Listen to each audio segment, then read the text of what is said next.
دنیا میں عام بے آرامی اس لیے ہے کہ روح کو آخرت کے متوقع آرام کا احساس ہوتا ہے۔ اہل بصیرت کے سامنے خاموشی تمہارے لیے مفید ہے، اسی لیے حکم آیا ہے کہ خاموش رہو۔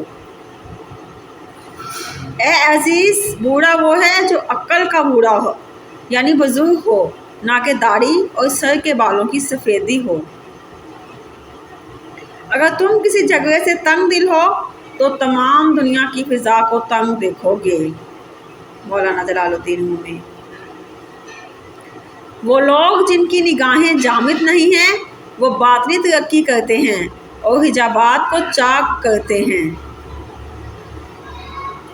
جو کچھ خدا نے پیدا کیا ہے اس کی ایک حکمت باطنی ہے، یہ منکر ظاہر کے علاوہ باطن پر بھی نگاہ رکھ۔ جس جگہ خدا چاہے عقل بادل کی طرح برستی ہے اور جہاں اس کا غصہ پاتی ہے بھاگ جاتی ہے۔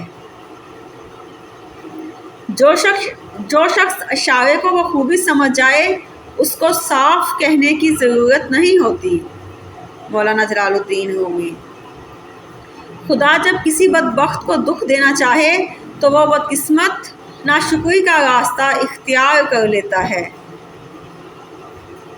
گمراہی بھی علم سے پیدا ہوتی ہے اور ہدایت بھی، جیسے تری سے کڑوا پن اور میٹھا پن بھی۔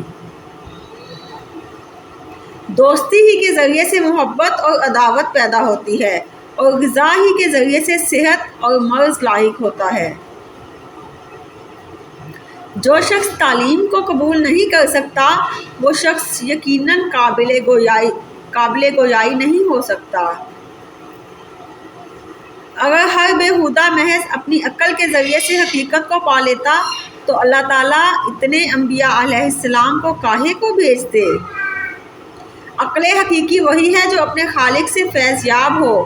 جو عقل عطا کی اثر سے پیدا ہو وہ عقل ہی نہیں ہے۔ تدبیر وہی کارگر ہوتی ہے جو تقدیر کے حسب حلال ہو۔ مولانا جلال الدین رومی۔